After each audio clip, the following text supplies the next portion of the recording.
अपना आप ही देखते रहते थे। घर चाहे ना देखना बुरी बात नहीं, लेकिन सिर्फ अपना आप ही देखते रहना और हर वक्त देखते रहना, खुदा मुझे ऐसी खुदाई ना दे कि अपने सिवा कुछ दिखाई ना दे। ये भी कोई इतना ठीक मसला नहीं। आप गौर फरमाए, क्या अर्ज करना चाहता हूं आपकी खिदमत में मेरे अजीज। एक तो अगर मैं बड़ी समझदारी से और बड़े गौर से और बड़ी तवज्जो से आपको ये बात समझाना चाहता हूं कि अगर हुजूर से प्यार करोगे ना, तो ये जितनी दौलतों की और शोहरतों की मोहब्बत दिल में आती है, ये खुद ब खुद निकल जाएगी, खुद ब खुद निकल जाएगी, आसानी हो जाएगी, जीना आसान हो जाए। दूसरी बात आपकी खिदमत में अर्ज करूं, हम ना ताज़ा दम नहीं रहते, हम परेशान रहते हैं, हम बोर होते हैं, हमारी तबीयतें बाज़ोकात जल्दबाजी करती हैं, हम बाज़ोकात उलझ जाते हैं, करार तलाश करते हैं। उस करार को तलाश करने के लिए फिर बाज़ लोग उल्टी सीधी मूवीज़ देखते हैं। बाज़ लोगों का ख्याल है कि शायद मैं कोई लतीफ़ा सुनूंगा तो मामला ठीक हो, फिर उसका नतीजा भी निकला है लतीफ़े सुनने का। अब लतीफ़े सुनाना भी इतना बड़ा काम हो गया है कि मौलवी है पगड़ी दाढ़ी वाला, लेकिन उसके नाम के नीचे लिखा फ़नी मौलवी। खुदा के बंदे, ये संजीदा स्टेज है, दीनदार लोगों का करने का काम है, आप क्या कर रहे हैं? मौलवी भी फनी होता है, 6 मानादार है कि हमारा मिजाज था हर चीज शुगल मेला, हर चीज हंसना उलझना। मेरे अजीज, हम चूंकि सुकून चाहते थे, कुछ ने इधर उधर की मूवी देख ली, कुछ ने हंस लिया, कुछ सैर को चले गए, कुछ का ख्याल था खाने खा लेंगे तो सुकून आ जाएगा। याद रखना, इन चीज़ों में सुकून नहीं है, इनमें तो आप उलझते जाएंगे। मजीद तो सुकून कहाँ है, करार कहाँ है? आप कभी सहाबा की जिंदगियां देखें ना, हालात जिस तरह के भी थे ना, उनको जो सुकून मिलता था वो रुखे मुस्तफ़ा से मिलता था। उनकी तबीयत पूरी लग गई थी कि हुजूर अलैहिस्सलाम की जो यादें हैं वो दिल को ताज़ा करती। उनका ख्याल था कि बाहर अगर किसी चीज़ का नाम है तो वो जिक्र मुस्तफ़ा है, याद मुस्तफ़ा है और दीदार मुस्तफ़ा है। आला हजरत मुफ्ती हैं, फतवा देते हैं। आला हजरत मुफस्सिर कुरान है, कंजुल ईमान बजाते खुद एक तफसीर है, तर्जुमा ही तफसीरी है। आला हजरत मुहद्दिस हैं, वो जब अहादीस मुबारका का हवाला देते हैं तो यूँ लगता है कि जैसे बड़ी गहरी नज़र है इनकी, रावियाने हदीस पर भी, उसूल पर भी, और हाफजा भी मजबूत है हिफ्ज़े हदीस के लिहाज। सारी चीज़ें उनके पास थी, लेकिन वो पता क्या कहते थे?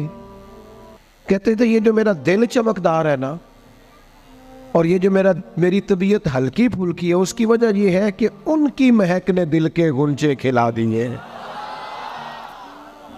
ये मैं नहीं आपको तकरीर सुना रहा, मैं तो जज्बात का इजहार कर रहा हूं। उनकी महक ने दिल के गुंचे खिला दिए हैं। तो क्यों गुंचे खिला दिए? कहते मेरे नबी का कमाल ये है कि वो जिस राह चल दिए हैं कूचे बसा दिए।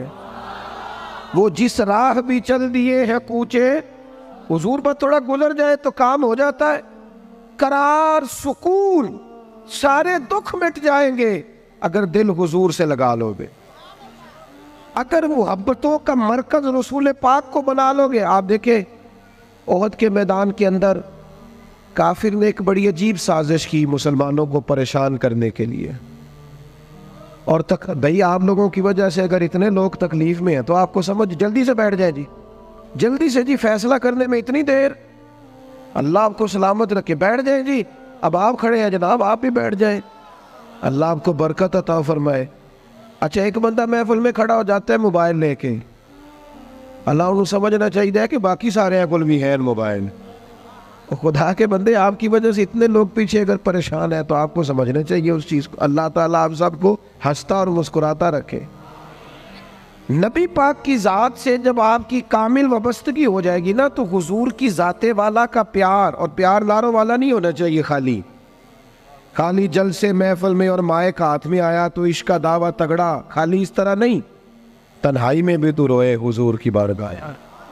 एक महफिल में मैं एक दफ़ा हाजिर था तो एक नात का बच्चा मेरे पास आया, कहने लगा जी मेरी सिफारिश कर दो, मैं भी हजूर दी बारगाह च हाज़री लवानी है।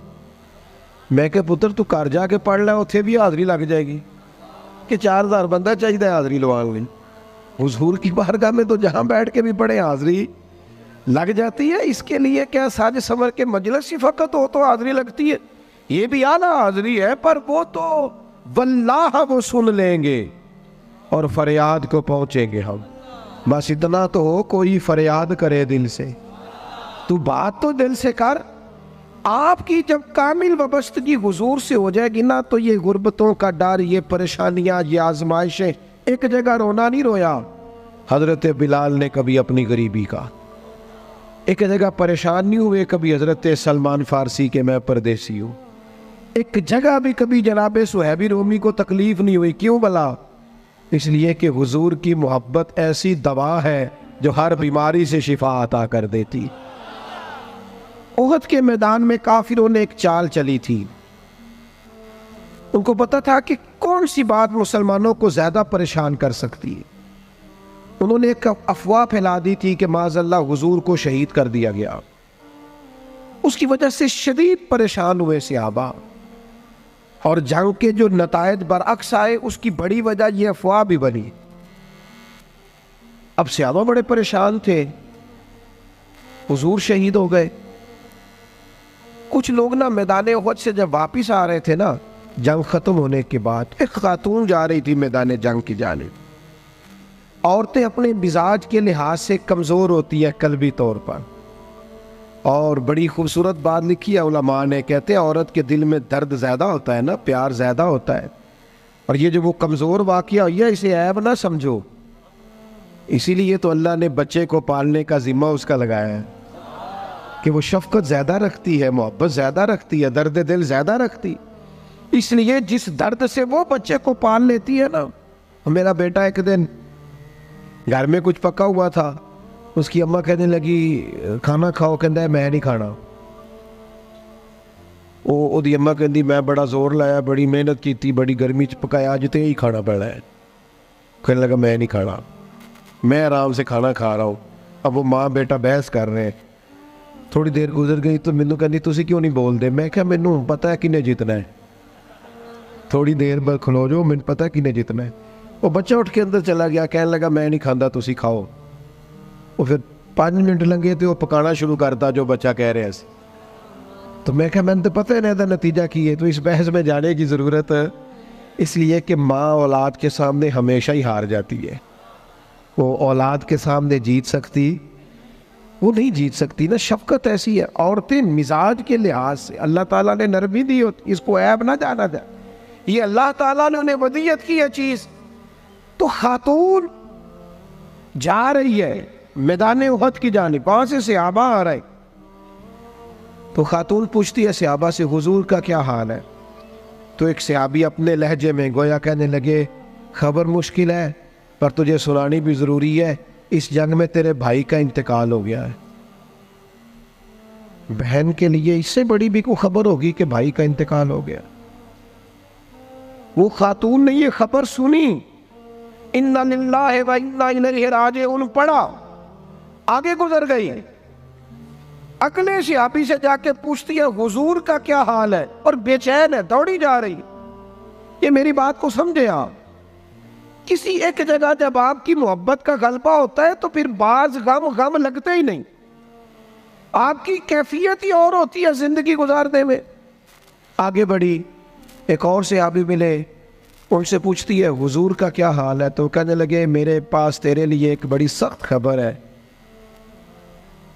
तेरे शौहर का इंतकाल हो गया। उसने थोड़ी देर के लिए खामोशी इख्तियार की, अल्लाह की रज़ा पे राज़ी रहने के कलिमात अदा की और आगे बढ़ी। एक और शख्स से सवाल, ये ज़रा सोचते जाना, ये खबरें अगर अचानक मिले, भाई चला गया है, बाप चला गया है, इसको सोचना, अपने ऊपर तारी करना, खुदा ना करे ऐसा हो। पर जब खबर मिले तो कैफियत क्या होती है।